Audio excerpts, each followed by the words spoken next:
Numéro 23. Étude numéro 6, 1971. Installation, cadre vide.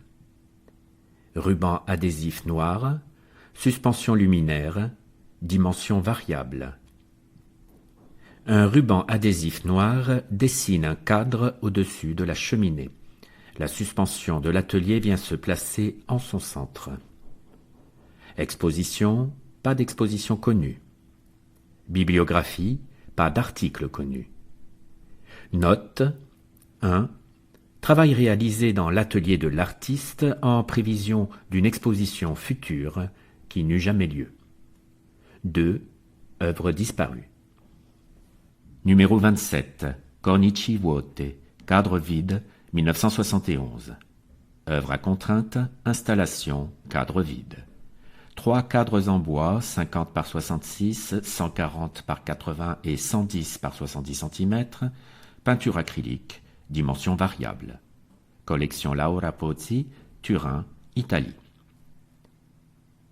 Contrainte des cadres vides. Des cadres en bois peints en noir sont installés dans l'espace, dans une composition que l'artiste détermine en fonction du lieu et de la situation. Troisième réalisation sous cette contrainte, installation dans l'appartement de Laura Pozzi en 1971. Note 1. Voir les autres œuvres sous la même contrainte. Cadre vide, 1970, numéro 11. Le Grand Salon, 1971, numéro 16. 2. Cette pièce a été démontée en 1980. Ni l'artiste ni la collectionneuse n'en ont retrouvé de photographie dans leurs archives. Historique, 1971, collection Laura Pozzi, Turin, Italie.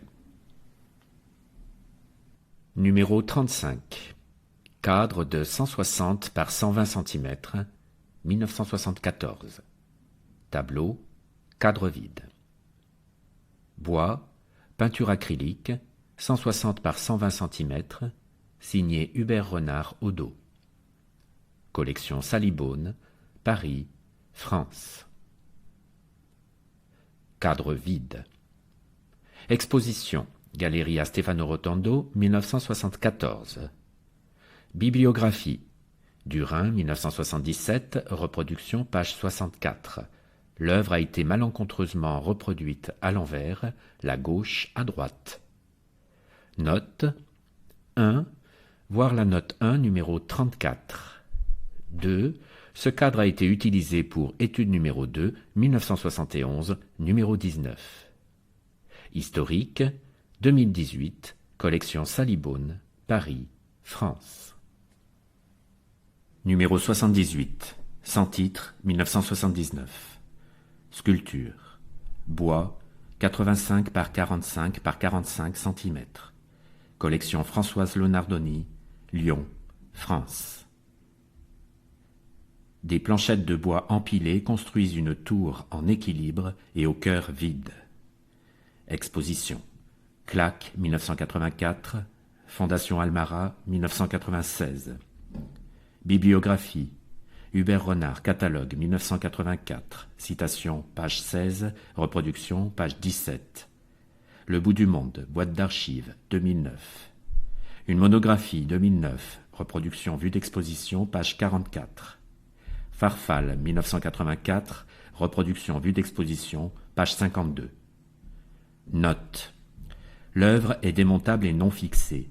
C'est un jeu de construction. On peut enlever les planchettes et les réinstaller ou pas. C'est une sculpture minimaliste qui est offerte en morceaux. Toutefois, dans un musée, les règles en usage interdisent aux visiteurs de constater la fragilité de cette pile de bois. Historique, 1979, collection particulière, Lille, France. 1996, collection Berbelli-Agathé, Paris, France. 2018, collection Françoise Lonardoni, Lyon, France. Numéro 87, Maison 4, 1981. Sculpture, maison. Bois, peinture, 240,04 par 120,1 par 120,003 cm.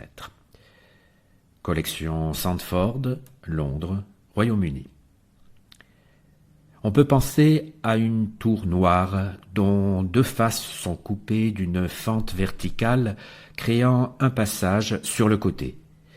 Mais on peut aussi considérer qu'il s'agit d'un parallélépipède de bois noir dont deux côtés sont doublés d'une cloison disposée à quelques centimètres.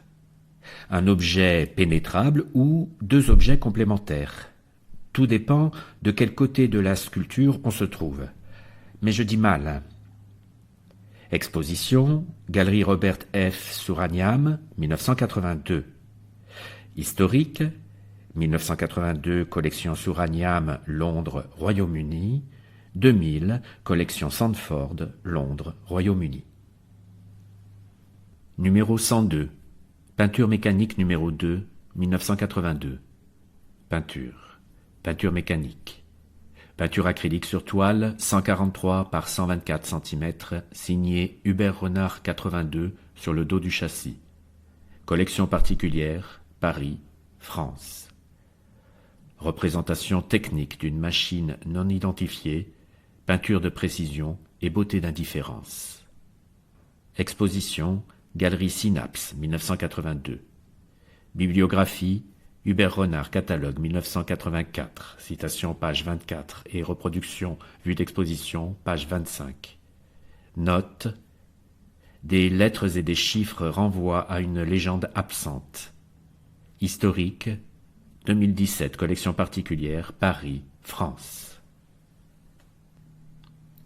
Numéro 104, peinture d'intérieur, 1982. Peinture. Acrylique sur toile, 230 par 240 cm, signé HR sur le dos de la toile. Cabinet du livre d'artiste, Université Rennes 2, Rennes, France. Dessin d'un aménagement d'une cuisine des années 1930, peut-être. Exposition. Fondation Van de Borg, 1982. Claque, 1984. Bibliographie. Hubert Renard, catalogue, 1984. Reproduction page 1. Il manque la légende de l'image, ce qui en fait un frontispice. Farfal, 1984. Reproduction vue du claque, page 52. Note. Une tablette et une poubelle sortent du cadre du dessin, mais le tableau est suffisamment grand pour les contenir. Historique 2018, cabinet du livre d'artiste, Université Rennes 2, Rennes, France.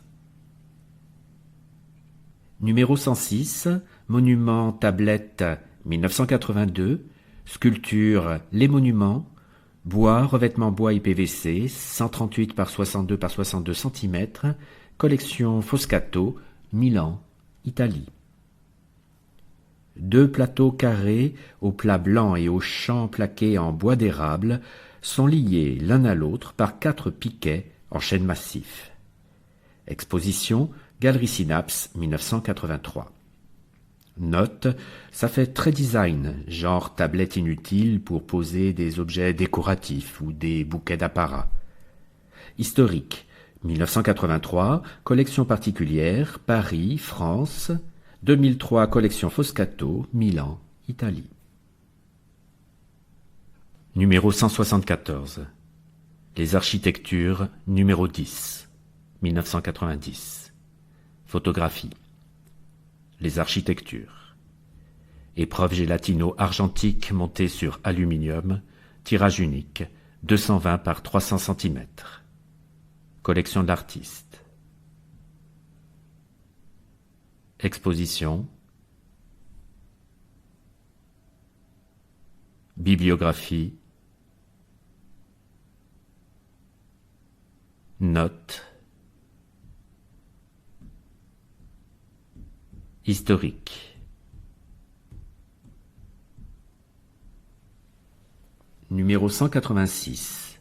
Les meubles, la maison, 1990. Sculpture, les meubles de Krefeld. Bois, 148 par 100 par 100 cm. Collection Antoine Moreau, France. Une sculpture en bois en forme de maison. Exposition KK 1990, Fondation Almara 1996. Bibliographie Stillegesten, catalogue 1990, reproduction du dessin en perspective cavalière en 4e de couverture. Stillegesten, boîte d'archives 2001. Le bout du monde, boîte d'archives 2009. Une monographie 2009, reproduction vue d'exposition, page 67. Note 1. On ne le voit pas sur l'image. Le problème ici est un problème d'échelle. Cet objet est trop grand pour être une niche de chien, trop petit pour être une habitation humaine. C'est une fois qu'il est placé en situation que ce décalage apparaît. En tant que forme, c'est une maison. 2. Voir notes 1 et 3, numéro 181. Historique, 2018, collection Antoine Moreau, France. Numéro 190. Cette œuvre s'intitule L'étron et date de 1993. C'est une photographie faisant partie d'un ensemble plus grand qui porte le même titre, L'étron. Épreuve cibachrome sous diasec, tirée à 3 exemplaires, elle mesure 240 par 160 cm. Étant une œuvre multiple, on peut la retrouver dans diverses collections d'art. Cette photographie représente un tronc de bouleau. Le cadre serré ne permet de voir ni les racines ni le houppier de l'arbre et suggère en fond un décor urbain flou. On peut observer les cicatrices et les graffitis gravés dans l'écorce. Elle a été exposée à l'Institut parisien d'art contemporain en 1994, ainsi qu'à la Fondation Rosario Almara en 1996. Elle est reproduite dans la boîte d'archives intitulée « On ne construit pas des nuages », publiée en 2004. Serge Bretaille, dans son article paru dans Le Monde en 1994, disait de cette série « Ces images sont virtuoses, mais c'est le cadrage qui fait fondamentalement leur attrait. » Numéro 207, Ciel, 1995, boulot in situ, fil électrique et loupiote. C'est à l'épicerie midi-minuit, à Ménilmuche. Des loupiottes sont alignées au cordeau sur les voûtes de la profonde. Il y en a 34 pile-poil sur les poutres et les solives pour faire la clarté là-dessous et allumer tout le bazar. Ça fait trop stylé. Expo, plus ou moins l'épicerie, 1995. Bouquin, Pechstein, 1995, site page 90. Farfal, 1995, site page 125. Faire avec, boîte d'archives, 2005. Une monographie, 1996, site et repre, page 59. Remarque. 1. C'est un boulot fait sur place pour l'expo Faire avec, viser la note du hashtag 209. 2. Tous barda à pas bouger d'un poil, durant un bail, ça faisait comme un lustre à breloques dans la cave de la Boutoque. Et puis en 98, le patron a tout refait, et là, les loupiottes ont giclé. Enfin, c'était que des loupiottes normales, achetées au BHV, pas de blême, pas d'embrouille. Numéro 212, Vol A2, 1995. Photographie, vol, épreuve chromogène sous diasec, tirage unique, 170 par 200 cm, collection particulière. La photographie représente 2 figures vêtues de rouge. L'une porte le chiffre 3 en blanc dans son dos. Elles sont en équilibre précaire. La première semble en pleine course, alors que la seconde paraît basculer en arrière et s'appuyer sur l'autre. Le personnage incliné repose sur son seul pied gauche, le droit étant replié en arrière. Devant lui se trouve une boule blanche que l'on identifie immédiatement comme un ballon. Il s'apprête visiblement à shooter dedans.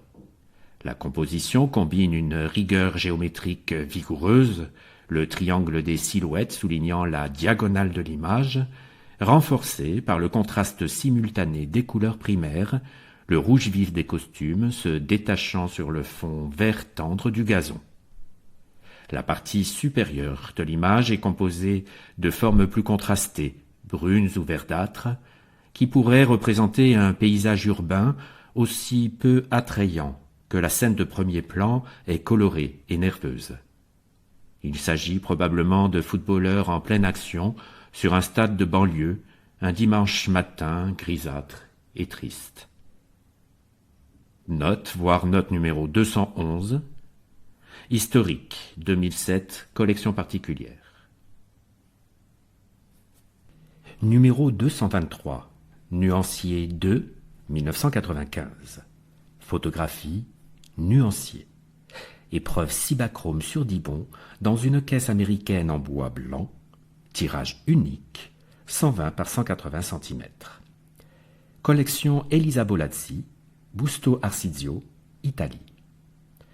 Une photographie très fortement pixelisée compose un nuancier aux couleurs ocre.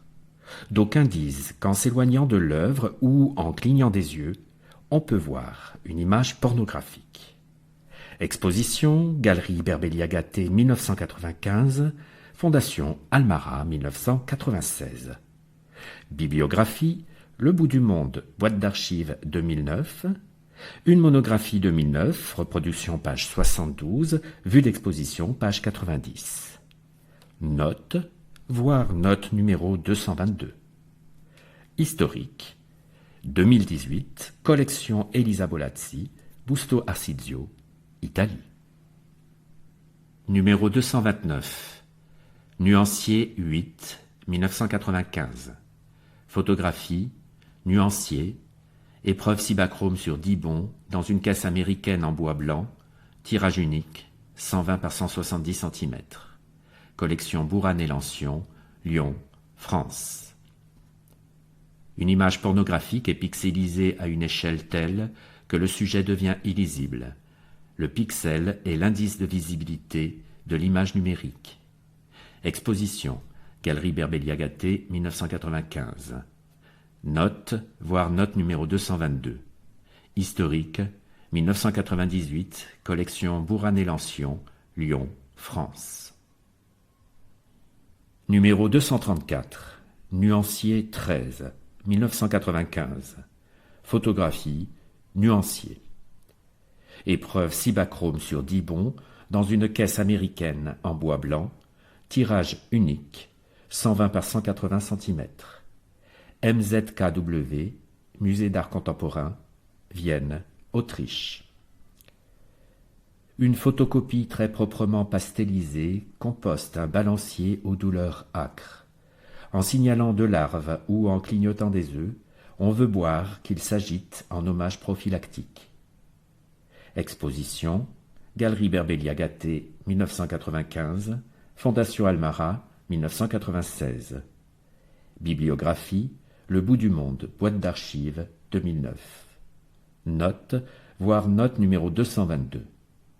Historique, 2014, MZKW, Musée d'art contemporain, Vienne, Autriche. Numéro 244, Le bout du monde 3, 1996. Photographie tapisserie, impression jet d'encre, édition unique, dimension variable. Fondation Rosario Almara, Pully, Suisse. Un paysage flou. Des maisons s'entassent comme des cubes instables. Une ville s'écroule. Une architecture déconstructiviste, un immeuble de Frank Gehry. Des ruines antiques. Un village troglodyte dans le sud de l'Italie. Un projet architectural utopiste. Des habitations sauvages à Bombay, à Bogota ou à Kaboul. Note, voire note 1, numéro 242. Historique, 1996, Fondation Rosario Almara, Pully, Suisse.